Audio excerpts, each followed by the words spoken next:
Todos nós conhecemos a história. 4 corajosos astronautas vão para o espaço. E retornam muito diferentes.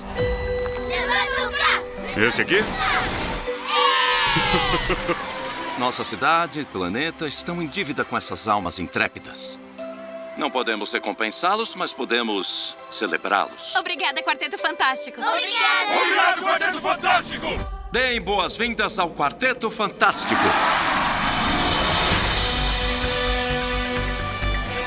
Meninas, travestis e marcianos, eu sou o Sumpa, você está no escurinho do cinema e hoje é o dia de...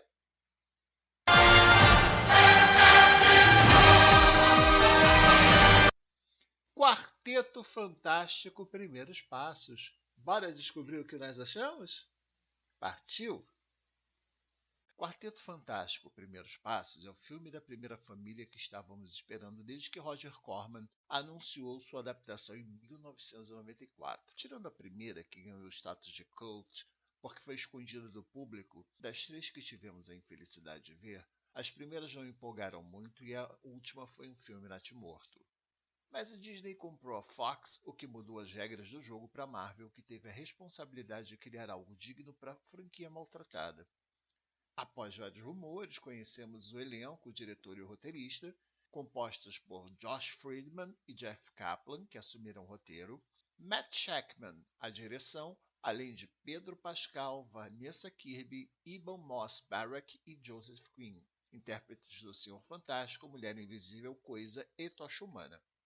Sinceramente, eu preferia o Matt Smith como Reed Richards.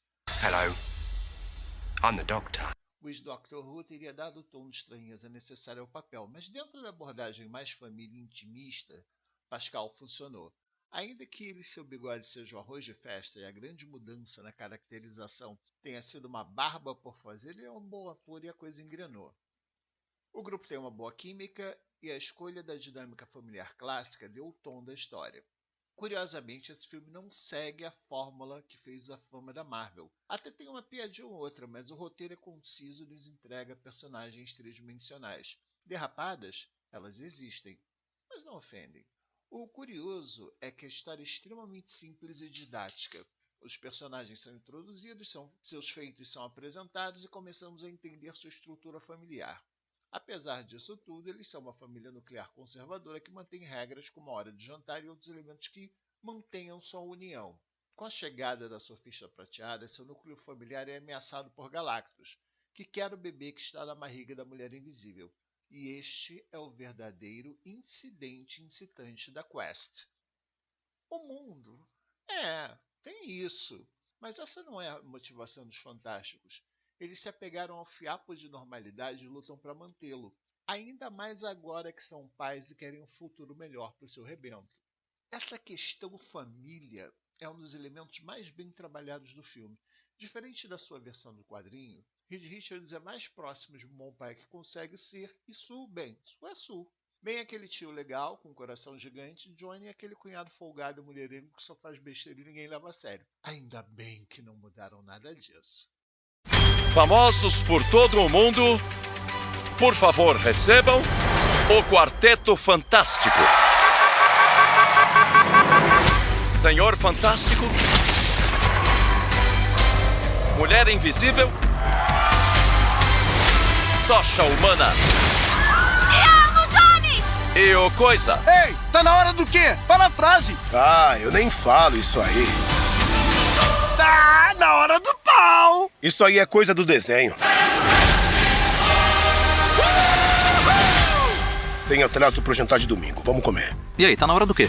De jantar, vamos pra dentro. Ninguém está fora do personagem, nada é forçado, ainda assim todos têm espaço para mostrar outras nuances. E esse é o grande conflito do grupo. Se até então o povo da Terra 828 admirava o grupo e celebrava todos os seus feitos, no momento que foram vistos como egoístas por não entregar seu filho para salvar o planeta, todos começaram a ver pés de barro nessas divindades. Ignorando a idolatria moral, o povo passou a chamá-los de egoístas como se no seu lugar não fizessem a mesma escolha. O grande mérito desse filme é ter tempo de criar e desenvolver a trama, nada é atropelado. Até a longa cena em que o grupo vai até o espaço para encontrar Galactus e acaba enfrentando a surfista, que é mais visual que narrativa, tem a sua função. A grande pergunta é, eles realmente vão entregar seu filho para salvar o mundo? Isso é o que vamos descobrir ao longo do filme. A escolha do retrofuturismo foi uma bola dentro. Essa coisa de Jetsons deu uma identidade própria ao filme, o que diferencia visualmente todos os outros filmes da Marvel. Na verdade, tirando as liberdades criativas, trata-se de uma releitura digna da Era de Prata, quando as histórias estavam nas mãos de Jack Kirby e Stan Lee. Aliás, sempre lembrando que no meio dos vários easter eggs, tivemos Lee Kirby criando histórias do Quarteto Fantástico, assim como tivemos os desenhos, né? Sempre importante lembrar isso. O mundo é mais simples, ingênuo e acessível. Prova disso é que as cenas em que o grupo conversa com a população que se reúne na rua ou nos momentos em que o povo torce pelas suas vitórias. Apesar do tom do filme estar mais para DC da Era de Prata do que da própria Marvel, Josh Friedman e Jeff Kaplan fizeram seu dever de casa. Diferente da maioria dos super-heróis, em suas primeiras histórias, o quarteto realmente tinha esse tipo de respeito. E falando em Kirby, faltaram umas Kirby Dots, não faltaram não? Sempre lembrando que falou-se demais sobre a Vanessa Kirby ser parecida com a Mulher Invisível que o rei desenhava. Mas é impossível negar que o mesmo vale para o Pedro Pascal. Dependendo do ângulo, era impossível não ver o Reed Richards na última fase do desenhista no título, quando ele era arte finalizado por Joe Sinnott. Bom, o coisa que era a grande dificuldade da adaptação, uma vez que se tratava de uma mistura de CGI com efeitos práticos, deu certo. Além da personalidade, nós vemos seus tristes olhos azuis e outros elementos extremamente expressivos que deixam o personagem mais humano e único. A história gasta um tempinho para mostrar o background do coisa. Por exemplo, a gangue da Ruiance, sua baixa autoestima, o fato dele ser judeu, e outros elementos, como, por exemplo, a introdução de um romance com uma menininha ruiva, que ele só tem coragem de tentar porque está às portas da morte, o mundo vai acabar, e um não vai ser uma questão muito rápida. Ele não tem que perder. Eu já disse que poderiam ter explorado mais os visuais do Kirby, principalmente os espaciais. Não estou reclamando, ok? A fotografia desse filme acertou muito. Além de deixar bem claro que esse futuro ainda é como era antigamente, as cenas de luta, de viagem e todo o resto funcionaram muito bem. Acertos? Bem, vamos começar tirando alguns elefantes da sala. Origem. Ela foi contada en passant pelo Johnny Carson daquele mundo, interpretado pelo Mark Gatiss. Resolveram tudo, seguiram e passaram para a próxima. Uma solução direta e funcional para algo que todos já conheciam. Apresentaram os vilões clássicos, deixaram claro que eles estavam ativos e aclimatados naquele universo e acabou o problema. Sinceramente, o poder de esticar é bem mais do mesmo, ele não faz diferença. Já vimos antes, voltaremos a ver em outras situações e é isso aí. Personagens que esticam vêm desde os anos 40, quando o Homem Elástico surgiu e vão continuar existindo. Poderiam ter mantido os poderes. Richards não foi o primeiro e certamente não será o último a fazer isso. E essa sua habilidade de esticar, ela parece mais uma deformidade, que é o nome, né? Porque ele deforma partes do corpo. Curiosamente, isso lembra muito o que alguns autores, desenhistas na verdade, fazem quando não querem desenhar anatomia ou quando não sabem mesmo, eles usam as deformidades da habilidade de esticar para não precisar desenhar o corpo humano como deveria ser. Então, Richard sempre aparece com o braço esticado, com a perna, com isso, com aquilo, aquilo outro, e é uma forma deles economizarem para poder desenhar o próximo quadro. Se é diferente, se é esquisito, não sei. A grande verdade é que, mais do que nunca, como eles usaram desenho de referência, esse poder parece muito mais a versão do desenho do que de outras, porque ele se curva para poder se esticar. Ele não se estica de uma forma reta. Isso é interessante, porque até então não tinham visto isso. Já a Mulher Invisível, ela passou pelo desafio de deixar sua invisibilidade e seus campos de força práticos, visuais e críveis. Tá que funcionou. Foi a melhor versão até então, até porque as motivações dessa Sul a colocar numa posição de destaque, algo que nenhuma das anteriores teve. Essa Sul deu o próprio sangue para conseguir dar mais de si durante a luta. As outras até tinham essas coisas, mas nenhuma delas tinha a personalidade que essa tem. Você vê que é uma mulher madura, com motivações críveis e todo o resto. Já o Tocha Humana, bem, ele é o Tocha Humana. Não precisa dizer muito mais do que isso. Deu certo, né? E o Coisa, esse, como eu disse antes, foi a adaptação mais difícil. Por quê? Criou-se um Coisa extremamente expressivo e crível. Mais do que o fortão neurótico apresentado nas versões anteriores, ele ganhou camadas e expressões até então impensáveis. É a primeira vez, como eu já disse antes, que a gente vê os tristes olhos azuis do Coisa. A gente vê elementos emocionais e sensíveis dentro daquela pilha gigante de pedra. E tem a piada a contar na hora do pau, né?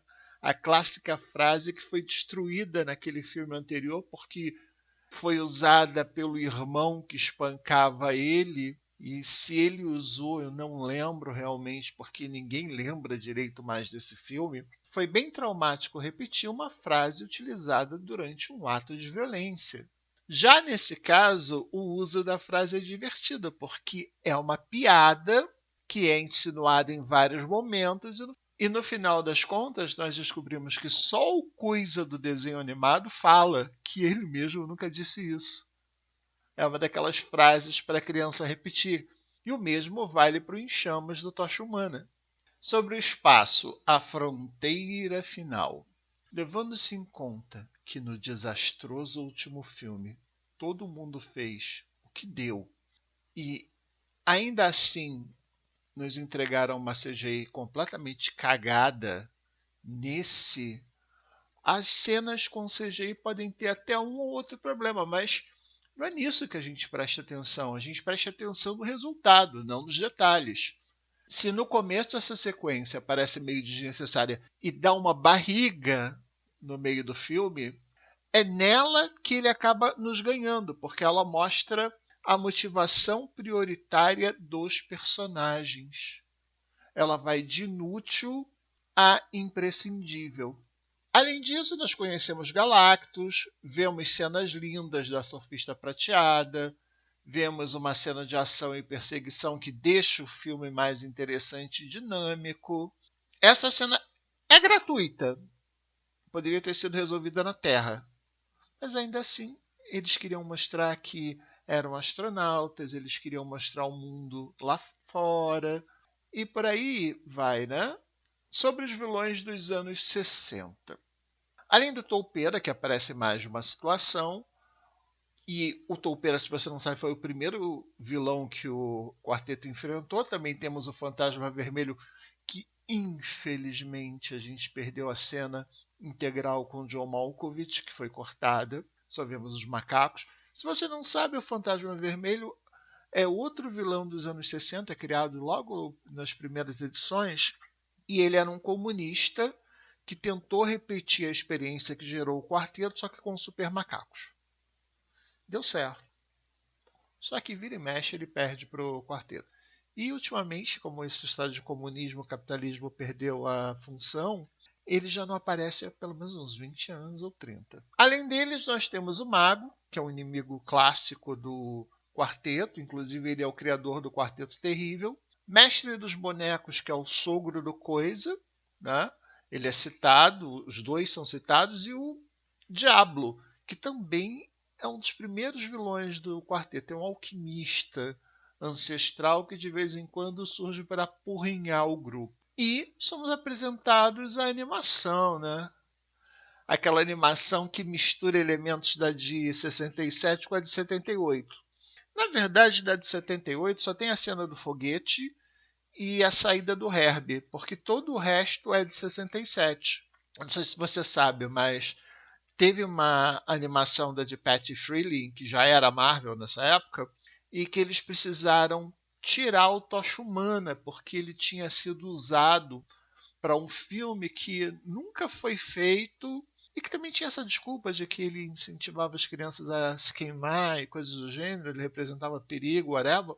E acabaram criando um quarto membro, tiveram de criar um quarto membro às pressas, que era o Herbie, o robô. E justamente o robô que ficou famoso, né? Herbie é um bonequinho que vende muito e que foi reintroduzido nesse filme. Uma curiosidade sobre essa animação de 78 é que ela tem os designs do Jack Kirby, criador do grupo. É uma curiosidade boba ou não. Depois de ser chutado dos quadrinhos, segundo ele, Kirby foi trabalhar para cinema e animação. Inclusive, o Ben Affleck fez um filme e ganhou um Oscar com esse filme, que é sobre um projeto do governo em que o Kirby supostamente fez o character design. Argo, se eu não me engano. Vale a pena ver esse filme porque ele é muito bom. Claro, não deixa claro que quem fez foi o Kirby, mas a gente conta.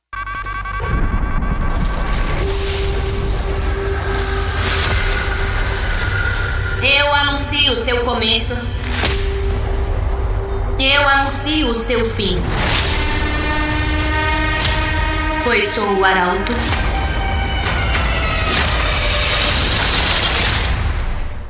De Galactus. O que é aquilo? Tira a gente daqui, Ben! Segura!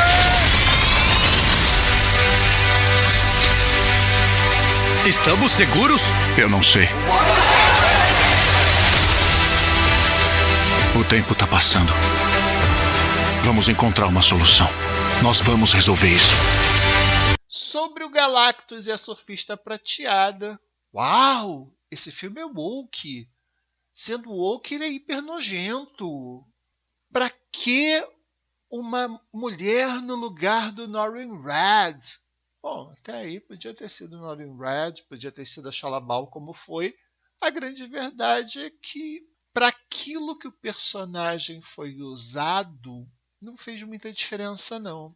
Sinceramente, apesar de todas as coisas que você pode reclamar ou gostar, ficou crível, a personagem é dramática, é um genderbender que ainda vira alvo de piada do Tocha, eu acho que foi por isso que fizeram essa troca de sexo. E por aí vai. Só para lembrar que o Tocha é extremamente mulherengo e que não pode ver um rabo de saia, ainda que não seja uma saia, seja uma carapaça. E é justamente por causa da Surfista Prateada, do esforço que ele faz para entender a língua dela, que Johnny é levado a sério pela primeira vez no filme todo. Porque ele mostra que não é só mais um idiota, ele tem sua função dentro do grupo. Sobre a Surfista, bem, ela é meio que um deus ex machina. Só que isso passa batido porque ao longo do filme todo nós somos preparados para esse exato momento em que ela faz isso. Outro detalhe bobo, porém único, é que é a primeira vez que vemos uma surfista ou um surfista que surfa, não apenas voa com a sua prancha, porque em mais de uma situação nós vemos ela surfando ondas, inclusive surfando tubos. Ela praticamente foi um Pedro Scooby sem saias e com um pouquinho de cérebro. Já o Galactus, bem, a nuvem negra passou. Amém. Sua forma humanoide é crível e o design de CGI lembra a arte de José Ladrón, um filhote europeu do Kirby que trabalhou para o ZEUA entre os anos 90 e 2000. A palheta escura também foi uma boa sacada. As cores vivas do original funcionam em quadrinhos e animações, mas ficariam carnavalescas demais de um live action. Outro grande acerto foi tirar sua eloquência. Diferente da versão dos quadrinhos que parece disposto a recitar o Lusíadas a cada aparição, um terror caladão assusta bem mais. Não sabemos o que ele pensa, só vemos suas ações e o resultado delas. E funciona. Até porque o foco desse filme não é o vilão, mas a construção de um universo que infelizmente será abandonado logo após Guerras Secretas. Dá pena, viu? Sabemos que eles são os únicos heróis do universo, mas fica aquela vontade de saber como seria uma releitura dos heróis Marvel dentro daquela estrutura neoclássica.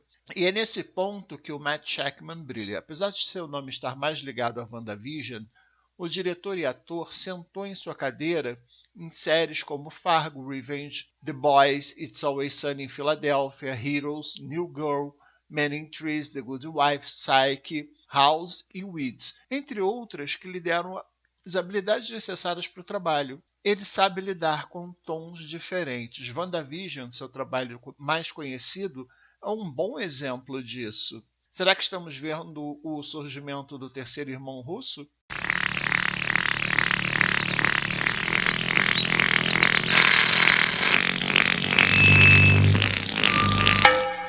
É hora de dar tchau. É hora de dar tchau. É hora de dar tchau.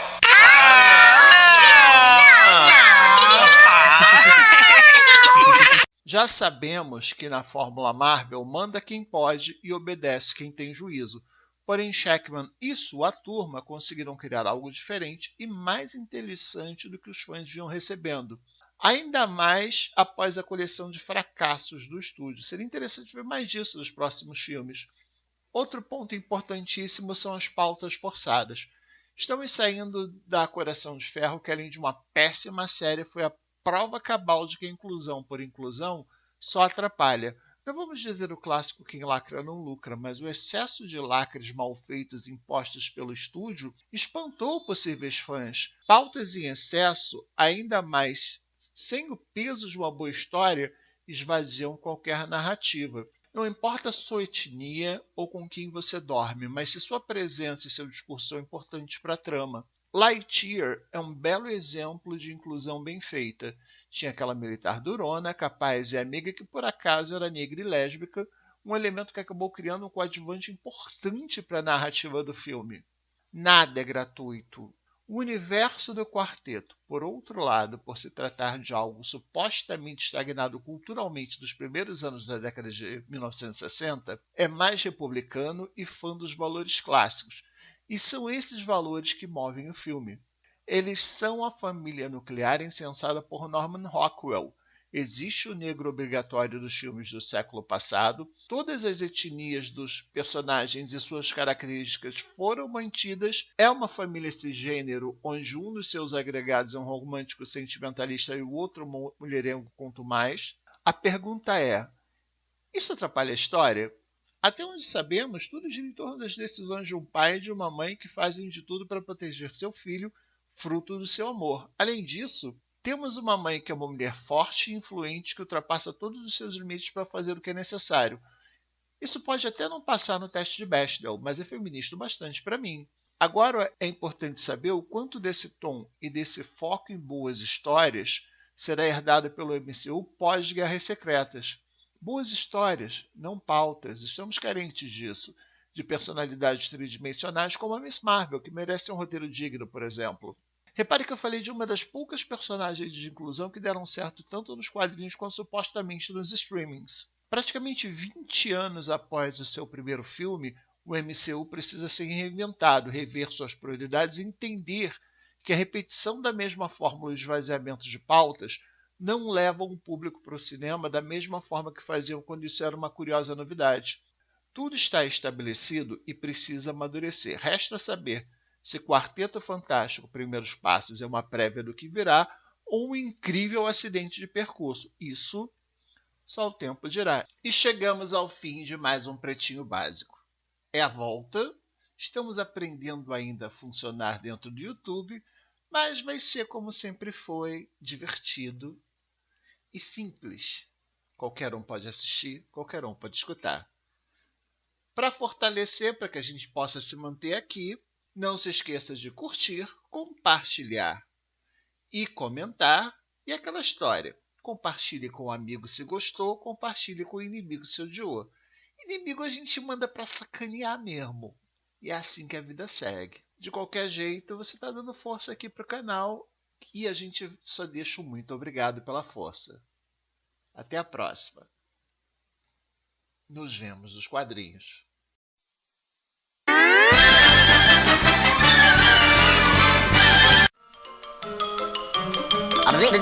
That's all, folks.